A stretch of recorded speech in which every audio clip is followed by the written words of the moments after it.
नमस्कार, आप देख रहे हैं न्यूज 18 बिहार झारखंड और मैं हूं आपके साथ लक्ष्मी। बिहार में देखिए एसआईआर यानी कि विशेष वोटर लिस्ट पुनरीक्षण मामले पर आज भी सुप्रीम कोर्ट में सुनवाई होनी है। कल सुप्रीम कोर्ट ने बिहार में वोटर लिस्ट पुनरीक्षण अभियान पर निर्वाचन आयोग के रुख को सही बताया था। कोर्ट ने बिहार में मतदाता सूची के एसआईआर में नागरिकता के निर्णायक प्रमाण के रूप में आधार मतदाता कार्ड को स्वीकार नहीं करने के उसके रुख का समर्थन किया था। तो देखिए एसआईआर मामले पर सुप्रीम कोर्ट में आज भी सुनवाई होनी है। इस मामले को लेकर आपको बताते चलें कि आज भी प्रदर्शन जो है विपक्ष की तरफ से किया जा रहा है, यानी कि प्रदर्शन इस मामले में थमने का नाम नहीं ले रहा है। लगातार वोट चोरी का आरोप निर्वाचन आयोग पर विपक्ष के द्वारा लगाया जा रहा है, तो वहीं सत्ताधारी दल यानी कि भारतीय जनता पार्टी पर इलेक्शन कमीशन पर दबाव बनाने का और इलेक्शन कमीशन बीजेपी के इशारे पर चलता है, ऐसे कई गंभीर आरोप विपक्ष के द्वारा लगाए जा रहे हैं। और ये जो मामला है फिलहाल सुप्रीम कोर्ट में है और सुप्रीम कोर्ट में इस मामले को लेकर आज भी सुनवाई संभव बताया जा रहा है। और आपको बता दें कि सुप्रीम कोर्ट ने ये कहा कि आधार जो है वो निर्णायक प्रमाण नहीं है, यानी कि आधार कार्ड को प्रमाण के तौर पर नहीं देखा जा सकता है नागरिकता के। सुप्रीम कोर्ट ने इस बात को स्वीकार किया और उन्होंने इलेक्शन कमीशन का समर्थन किया है एक तरीके से इस मामले को लेकर कि आधार नागरिकता का प्रमाण नहीं दे सकता है, क्योंकि आधार कार्ड में कई सारे फ्रॉड के केसेस सामने आए। ऐसे में आधार को प्रमाण मानना संभव नहीं है।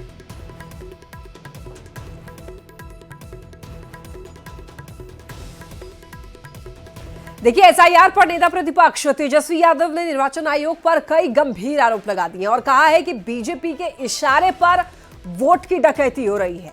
एसआईआर पर नेता प्रतिपक्ष तेजस्वी यादव ने यह कहा कि बीजेपी के इशारे पर वोट की डकैती हो रही है। वोट चोरी एक गंभीर मामला है और देखिए चुनाव आयोग वोट की डकैती कर रहा है। बीजेपी के इशारे पर काम कर रहा है चुनाव आयोग। इलेक्शन कमीशन पर बहुत गंभीर आरोप तेजस्वी यादव ने लगा दिया है। हालांकि विपक्ष के लगभग सभी नेता इलेक्शन कमीशन पर आरोप लगा रहे हैं।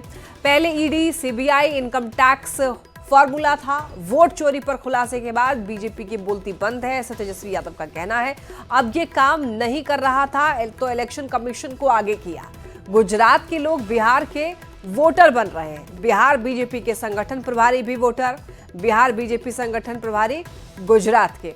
और यानी कि अब आप देख सकते हैं कि जिस तरीके से तेजस्वी यादव ने आरोप लगाया है बीजेपी पर इलेक्शन कमीशन पर, एक तरीके से कहना यह है कि इलेक्शन कमीशन बीजेपी के इशारे पर काम कर रही है और वोट चोरी का गंभीर आरोप इलेक्शन कमीशन पर लगा दिया तेजस्वी यादव ने। और क्या कुछ कहा है आप खुद भी सुनिए। पहले बीजेपी का एक फॉर्मूला होता था चुनाव हराने का, सीबीआई, ईडी, इनकम टैक्स को लगाया जाता था। जब ये सब बेकार हो गई एजेंसियां तो इलेक्शन कमीशन को जो है आगे जो है किया जा रहा है। वोट की चोरी, वोट की डकैती इलेक्शन कमीशन ने 2020 में भी किया था। हम लोगों का जो मात्र जो डिफरेंस जो था वो डिफरेंस 12,000 का था और 12,000 में हम लोगों को 10 से अधिक सीटें जो हैं हरा दी गई 2020 में। कोई 12 वोट से, कोई 50 वोट से, कोई 100 वोट से, कोई 500 वोट से। इस तरह से कई सीटें हम लोगों को हरा दी गई।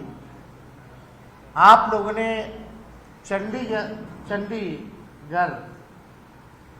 मेयर का भी देखा होगा कि किस तरह से ये लोग खुलेआम, जो तो सीसीटीवी था तो पकड़े गए, इसीलिए चुनाव आयोग ने सीसीटीवी को ही हटा दिया।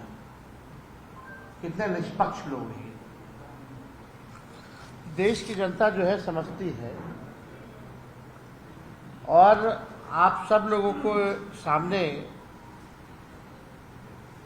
पिछले बार डेप्यूटी चीफ मिनिस्टर बिहार के विजय सिन्हा जी का हम लोगों ने,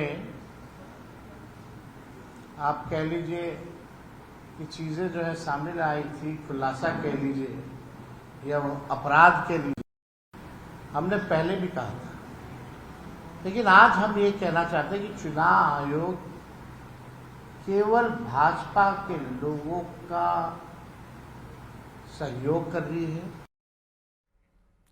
तो बीजेपी के इशारे पर वोट की डकैती हो रही है, ऐसा तेजस्वी यादव कह रहे हैं। और तेजस्वी यादव ने यह कह दिया है कि अब गुजरात के लोग बिहार के वोटर बन रहे हैं। बीजेपी के प्रभारी भिखुभाई दलसनिया पटना के वोटर बन गए हैं। उन्होंने अपना आखिरी वोट 2024 में गुजरात में डाला था, लेकिन वो अभी भी पटना के वोटर हैं।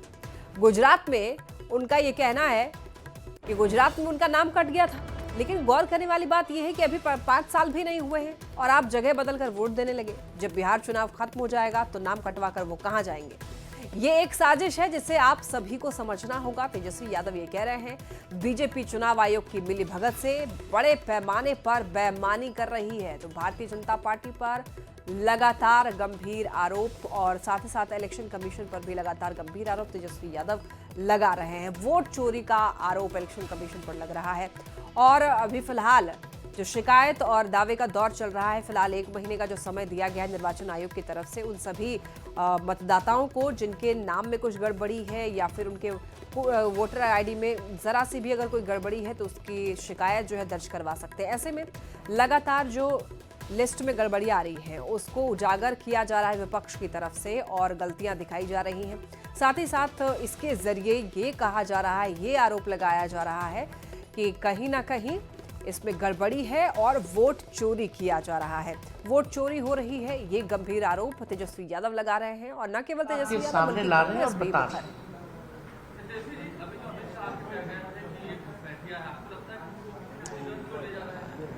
बताओ ना, हमको बताओ, एक नाम बता दो। अरे ये लोग बड़का झूठा पार्टी, अफवाह फैलाओ पार्टी, रूमर फ्लोटिंग सेंटर, देश को जलाने वाली पार्टी, खत्म करने वाली पार्टी का ये मुखिया नेता माननीय श्री अमित शाह जी झारखंड में घुसपैठिया, यहाँ घुसपैठिया, एक नाम बता दो तो। इलेक्शन कमीशन हलफनामा दिया ना सुप्रीम कोर्ट में, क्या नहीं बोले एक घुसपैठिया का, या कैटेगरी डाल देते जैसे डेथ का है, रिपीटेड का है, अनट्रेसेबल का है, जो माइग्रेटेड है उनका है। मनीष पांडे बीजेपी प्रवक्ता हमारे साथ जुड़ रहे हैं। मनीष जी, लगातार तेजस्वी यादव के द्वारा या कांग्रेस के भी जितने भी नेता हैं वो सभी लोग आरोप लगा रहे हैं भारतीय जनता पार्टी पर, इलेक्शन कमीशन पर और दोनों की मिली भगत बता रहे हैं। आपका क्या स्टैंड है इस मामले को लेकर? और वोट चोरी का भी देखिए गंभीर आरोप लग रहा है। आरोप लगा रहे हैं उनको पहले अपने बाप दादा के समय का जो चुनाव होता था वो पहले जाके उसका पता लगाना चाहिए। बिहार वो हिंसा का दौर जो चुनाव में था 90 के दशक में, वो भूल गया है क्या? किसी को वोट डालने दिया जाता था क्या? मतपेटियां लूट ली जाती थी, है ना? और लोगों को वोट देने नहीं दिया जाता था। कितनी हत्याएं होती थी चुनाव के दौरान, कितने लोगों, कितने बहनों की मांग उजड़ जाती थी, कितनी बहनें विधवा हो जाती थी। ये छुपा हुआ है क्या? आंकड़े सामने हैं।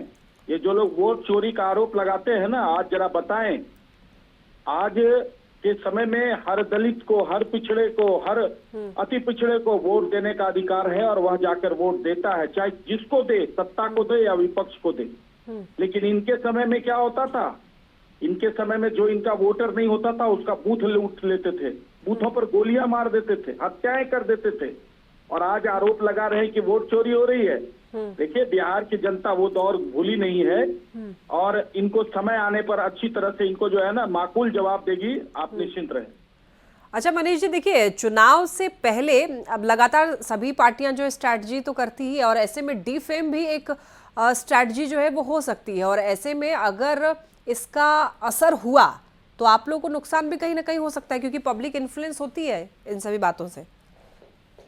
देखिए, एक बात मैं बता, 20 वर्षों से यहाँ शासन है और कहीं किसी जगह पर भी एंटी इनकम्बेंसी नहीं दिखती है। जन पूरा भरोसा है, ये प्रोपगंडा कर रहे हैं क्या? पिछले 11 वर्षों से जब से मोदी जी की सरकार बनी है तब से ये प्रोपगंडा कर रहे हैं। लेकिन क्या स्थिति हो रही है? जनता अब समझदार हो गई है, जनता अब जागरूक हो गई है, जनता को यह पता है कि हमारा भला कौन कर सकता है, हमारा विकास कौन कर सकता है, हमारे बच्चों का भविष्य कौन सुरक्षित हमको दे सकता है। इससे ये सब चीजें जो है ना, ये देखिए, एक बात मैं बताऊं आपको, ये जो एसआईआर की प्रक्रिया थी, ये कितनी गंभीर प्रक्रिया थी। अगर जनता को भरोसा नहीं होता ना, तो आज जनता सड़कों पर उतरी होती। कितने आंदोलनों में इनको कार्यकर्ता के अलावा जनता का सहयोग मिल रहा है। जरा आप अपने रिपोर्टर्स से 2-4 फुटेज चलवा दें। कहीं इनको कहीं किसी भी प्रकार से जनता, इसलिए इनके भी जो मतदाता है उनको भी पता है कि प्रक्रिया बिल्कुल सही हो रही है, इसीलिए ये टाए फिक्स हो रहे हैं। और प्रत्येक दिन पहले समय का अभाव, इतने कम समय में कैसे होगा, अब प्रोसेस पर आ गए हैं, अब उसके बाद ये मृत मतदाता पे आ गए हैं, उनको खड़ा कर रहे हैं। अरे भाई, तुम अपने जमाने में तो वोट लूट लिया करते थे, जिंदा और मुर्दा की बात तो छोड़ दो, वोट देने कहाँ देते थे। मतपेटियां कुएं में डाल दी जाती थी, जहां पर इनका विरोधी वोट होता था वहां के मतपेटियों को उठाकर कुएं में डाल देते थे, उसमें स्याही डाल देते थे। बिहार की जनता भूली थोड़ी है, बिहार के मतदाताओं को वो दौर अच्छी तरह से याद है। और इनका बस चले ना तो आज भी यह तो पहली मांग करें चुनाव आयोग से कि फिर से बैलेट पेपर से चुनाव हो, और आज भी करते हैं, क्योंकि वो लूटने में इनको ज्यादा सुविधा होती है। ठीक है, क्या दूसरे को उंगली उठाएंगे और दूसरे को ज्ञान बांटेंगे। ठीक है मनीष जी। अभिषेक झा जी भी हमारे साथ जुड़ रहे हैं। तो अभिषेक जी देखिए, लगातार तेजस्वी यादव के द्वारा और जितने भी विपक्ष के नेता हैं वो आरोप लगा रहे हैं इलेक्शन कमीशन पर, भारतीय जनता पार्टी पर, और ये कह रही है कि मिली भगत है दोनों का, ये तेजस्वी यादव कह रहे हैं। अच्छा, एक आपको पहले बाइट सुनाते हैं, उसके बाद आपसे सवाल लेते हैं। देखिए, तेजस्वी यादव ने कहा है कि अब गुजरात के लोग बिहार के वोटर बन रहे हैं, बीजेपी के प्रभारी भिखुभाई दलसनिया पटना के वोटर बन गए हैं, और उन्होंने अपना आखिरी वोट 2024 में गुजरात में डाला था, लेकिन वो अभी पटना के वोटर बन गए हैं। तो वो कैसे हुआ ये आखिर? अब गुजरात के लोग बिहार के वोटर बन रहे हैं। जो भाजपा के प्रभारी हैं भिखू भाई, वो पटना के वोटर बन गए हैं। ठीक है, उन्होंने आखिरी वोट जो है गुजरात में दिया था 2024 में, लेकिन वो पटना के भी वोटर बने हुए हैं। नाम उन्होंने कटवा लिया गुजरात में, वो ठीक है, लेकिन आप समझिए कि 5 साल हुआ नहीं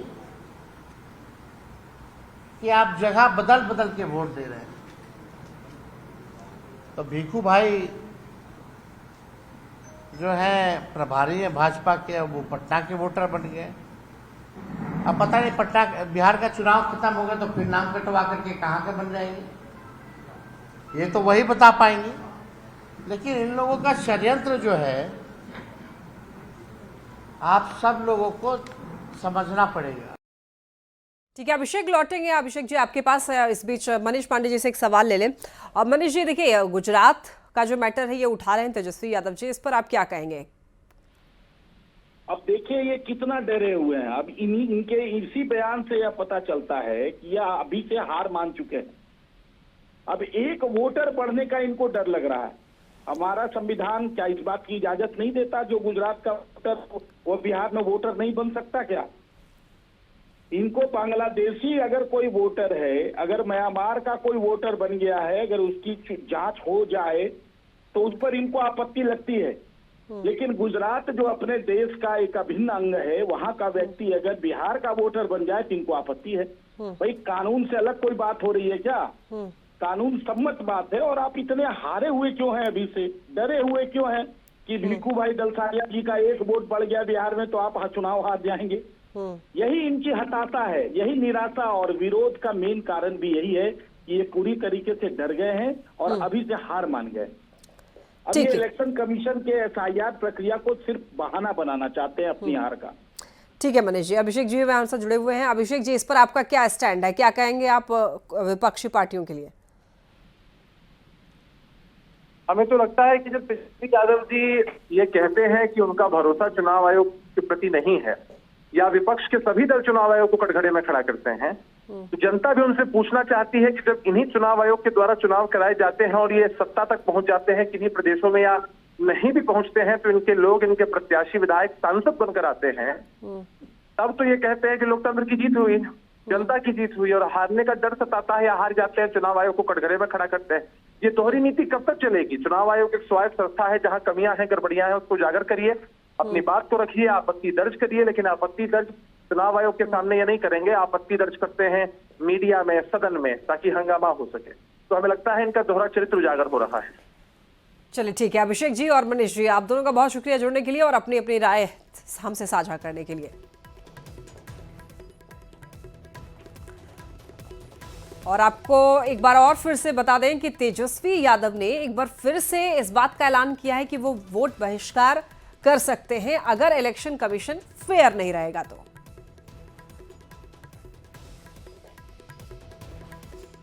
देखिए, खबर मिल रही है मुजफ्फरपुर से, मुखिया के घर पर ईडी की रेड पड़ी। देखिए, मगर बगनगरी की मुखिया बबीता देवी के घर पर रेड हुई है। सुबह ईडी की टीम मुखिया के घर पहुंच गई। आय से अधिक संपत्ति का मामला है, अवैध संपत्ति का ये मामला। ईडी की कई टीम जो है वो रेड कर रही है। तो इस वक्त की बड़ी खबर मुजफ्फरपुर से, बबीता देवी के घर रेड पड़ी है। बगनगरी की मुखिया है बबीता देवी, जिसके घर में रेड पड़ी है। सुबह ही ईडी की टीम वहां पर पहुंच गई और बताया जा रहा है कि आय से अधिक संपत्ति का ये मामला है, अवैध संपत्ति का मामला है और इसीलिए ईडी की टीम जो है वो रेड डालने के लिए पहुंची हुई है। सुबह हड़कंप मच गया। ईडी की टीम मुखिया के घर पर पहुंच गई और वहां पर धावा बोल दिया ईडी की टीम ने। जांच पड़ताल की जा रही है। अब देखना यह होगा कि वहां से क्या कुछ हाथ लगता है ईडी के, क्या डॉक्यूमेंट्स हाथ लगते हैं और वहां से जिस बात की सूचना ईडी की टीम को मिली है वो सब हाथ लगते हैं या नहीं। ज्यादा जानकारी देंगे न्यूज़ 18 संवाददाता प्रियांक सौरभ हमारे से जुड़ रहे हैं। प्रियांक, मुखिया के घर पर ईडी ने दबिश डाली है, एक बार पूरी जानकारी दीजिए। जी, मुजफ्फरपुर के सकरा प्रखंड के बिशनपुर बगनगरी की मुखिया हैं बबीता देवी और काफी चर्चित मुखिया हैं। कई बड़े अवार्ड भी इन्हें मिल चुका है, लेकिन अचानक आज ईडी की टीम इनके यहाँ पर पहुंची है। 20 सदस्य जो है ईडी के अधिकारी जो है वो पहुंचे हैं और छापेमारी सुबह से कर रहे हैं। बताया जा रहा है ये लोग वारंट लेके पहुंचे हैं कि इन पर आरोप है कि आय से अधिक संपत्ति इन्होंने अर्जित की है और अवैध संपत्ति है।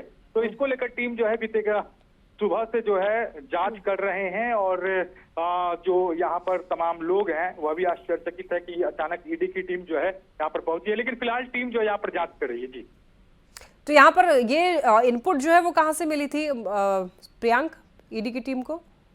दरअसल ईडी की टीम ने अभी इस चीज को क्लियर नहीं किया है। उन्होंने वारंट दिखाया है, हमने मुखिया पति से बात करने की कोशिश की है तो उन्होंने बताया है कि वो वारंट लेकर आए थे और उनको ये बताया गया कि आय से अधिक संपत्ति का मामला लेकर टीम पहुंची है। फिलहाल इनपुट कहां से मिला ये अभी कुछ भी बताने से परहेज कर रहे हैं। ठीक है प्रियांक, नजर बनाए रखिए इस मामले पर। बहुत धन्यवाद आपका तमाम जानकारियों के लिए। बढ़ते खबरों में आगे, एसआईआर के ड्राफ्ट वोटर सूची में सिवान की मिंता देवी की उम्र 34 के बजाय 124 साल लिखा गया है, जिसे सियासी मुद्दा बना लिया है विपक्ष ने। विपक्षी सांसद मिंता देवी लिखा हुआ टी-शर्ट पहन करके विरोध जता रहे हैं। हालांकि सिवान के डीएम ने 7 दिन के अंदर ही इसको सुधार लेने की बात कही है। एसआईआर के ड्राफ्ट वोटर सूची में सिवान की मिंता देवी की उम्र 34 की बजाय 124 साल लिखा गया है, जिसे सियासी मुद्दा बना लिया गया है और इसको लेकर प्रदर्शन हो रहा है। सिवान के डीएम ने यह भी कह दिया है इसको सुधार लिया जाएगा।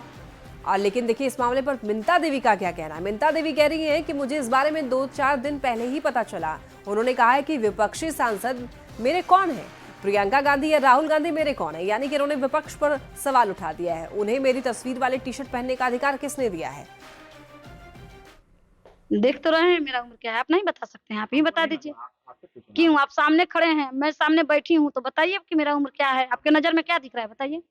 हमको तो बस आपको जवाब देना नहीं, ठीक है, तो आपके नजर में क्या दिख रहे हूँ, मान रही हूँ कि हमको जवाब देना है, मगर आपके नजर में दिख कर है, ये बता तो सकते हैं ना। जब आप पूछताछ करने आए हैं तो ये भी बताइए कि आपके सामने बैठी हूँ तो आपके नजर में क्या दिख रही हूँ, कितने उम्र की दिख रही हूँ, कितने साल की दिख रही हूँ, क्या दिख रही हूँ, कुछ तो बताइएगा ना। आप बता दीजिए कितना उम्र तो ठीक है, मैं बताऊंगी, पहले आप बताइए ना कि आपके नजर क्यों सामने बैठी हूँ, क्या देख नहीं रहे हैं आप, कि आपको पता नहीं है? आप भी बताइए, पहले आप बताइए कि हाँ आपके नजर में क्या दिख रही हूँ, कैसी दिख रही हूँ, 125 दिख रही हूँ या 35 दिख रही हूँ, बताइए क्या दिख रही हूँ। तो आपको आपका उम्र 24 साल बताया गया वहाँ बताया गया है ना, आप सामने खड़े हैं ना, तो आपके नजर में क्या दिख रही हूँ आप बता सकते हैं ना। मैंने नहीं बोला, आप अभी देख क्या रहे हैं, मैंने क्या बोला क्या नहीं बोले बात अलग है, मगर अभी आपके नजर में क्या दिख रही हूँ बता सकते हैं ना। आप बताइए कि आपके नजर में मैं क्या दिख रही हूँ, 125 दिख रही हूँ या क्या दिख रही हूँ, बोलिए।